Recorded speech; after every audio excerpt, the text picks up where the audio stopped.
Hey guys, welcome back to the channel. In today's video we'll be doing a review for Stranger Things Season 4 Part 1. So the show has been amazing. I literally binge watched it because Stranger Things is just a show that you binge watch. I mean, it's one of the shows that kind of got me back into filmmaking in the sense of like when I was young, I thought TV was really not the best medium. Like if you want to go big, you do movies, but Stranger Things was the one that made me go, huh, you know, maybe I can do TV shows, because really Stranger Things, even the first season was an 8-hour movie, and you know part 1, 2, and 3 were great, and now here in part 4 everything kind of just levels up even more. You know, every season obviously levels up, so I'm glad to see that even this one has even better production and everybody's talking about it. I think my favorite episode is episode 4, but I gotta go back and sit down and really like watch it to see if the whole episode is good or if it's just that ending scene with Max, because you know that ending scene was just so good, so like, you know, so I don't know, it was thrilling, right? Thrilling because you were like, is she gonna make it, is she not? I mean, the whole premise you know, of having, you know, a new villain that's not the Mind Flayer is kind of interesting. Now, overall, the whole theme of them growing up and kind of growing apart is kind of cool, because obviously now they're going to high school and that's like a whole new step for them. But it's definitely weird that there's this new element that is actually very different than normal, right? Normally it's these monsters, and technically, you know, this villain Vecna, right? He's a monster too, but he's very human.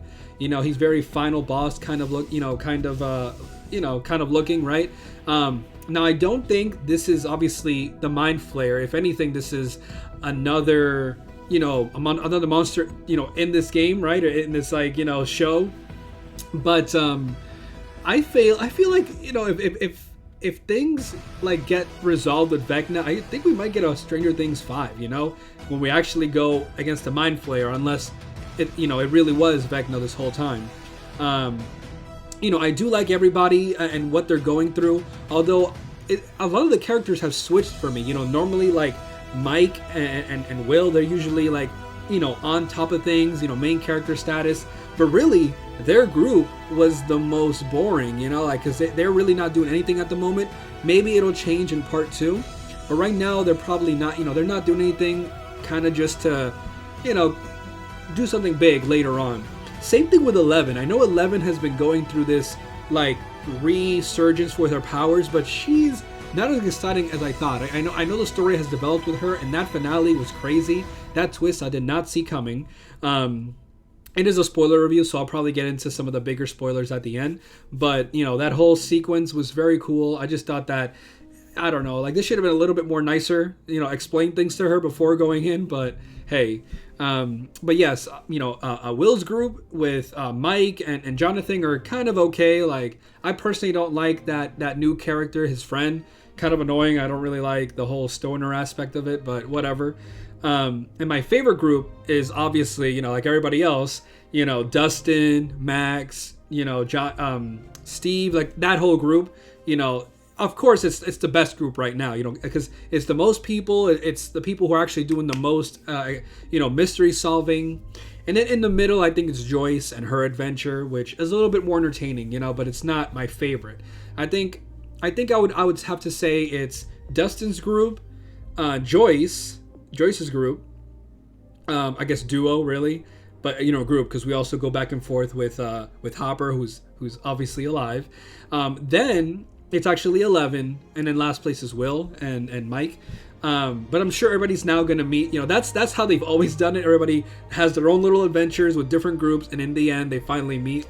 And that's kind of, you know, what you build towards. But overall, I mean, the mystery was good, you know, like the fact that it kind of felt resolved all in part 1, but there's still something missing. So, you know, we're going to finish it in part 2. But I mean, the twist with Vecna, you know, we're going to go ahead and get into spoilers. I did not see coming. I think I realized that number 1 was Vecna, but I didn't realize that it was the sun. And I feel it's because they didn't like talk about the sun at all. They talked about the sun and then quickly talked about the sister and then the mother, and then you kind of like just thought it was a family thing, like it really was Vecna haunting these people, right? But that twist that it was number one and everything, and that finale, you know, it was crazy. And then the whole aspect of like Steve and his group going into the Upside Down. You know, I really thought Steve was gonna die there, the way they ended it, and then the next episode came back and they obviously saved him. But you know, I don't like that Steve and Nancy seem to be getting together.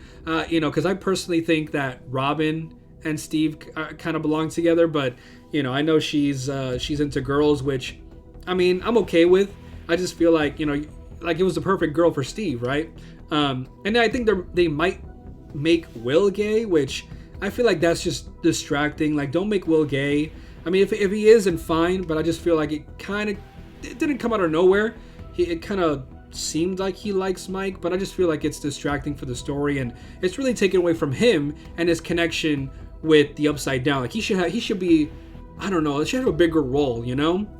Especially because he was taken. He should have, like, not powers, but some sort of psychological link, you know? Like, give him something interesting, you know? And then who else? Obviously Max. Max was great. You know, she was really the 11 of the series this time around. Like, she was the main character, honestly. Because we were worried for her that she was going to, you know, get taken and all this other stuff. But her performance was great. That episode 4 was amazing, you know? It definitely made me want to listen to that song a lot. You know, these 80s songs that we definitely hear, obviously, throughout our lives, but they weren't with us like our family was, like our parents. They listened to that. But I mean, what else can I say? Great cinematography. The story always kept me intrigued. Like, that's why I literally kept binging it. I think I watched the first 2 episodes, and then I stopped because it was late, and then I came back and like the next day and like finished it all. You know, it's literally, I was gonna say an 8-hour movie, but no, this thing is beefy. Like, every episode was like an hour long, and then the last episode, I think, I have to go back and check, but it was like 4 hours long, 2 hours long. So it was literally like almost a 10-hour movie, maybe more. But you know, definitely can't wait to see how this ends. I just wanted to give my quick thoughts about, you know, overall how I liked it. I unfortunately don't think I'll do a reaction, not only because I want to avoid copyright, but like I said, the episodes are really long, so it's going to be a hassle for me to edit. But I will do a full series reaction, probably when the series is finished, with proper points. I just kind of wanted to give my like overall thoughts. It's a good show. I loved, you know, really just how the story's going. It might be a little bit convoluted, but these are just my quick thoughts, right? My first impressions, I guess you could say. Maybe I'll go back, rewatch part 1, and do a more in-depth review, or I'll wait and just do everything, you know? But hey, let me know what you guys think. Maybe, you know, would you like to see my reactions to part 2? Let me know. Maybe I'll come back and do it. Otherwise, make sure you like and subscribe so you don't miss out on anything else that I upload. And until next time, bye.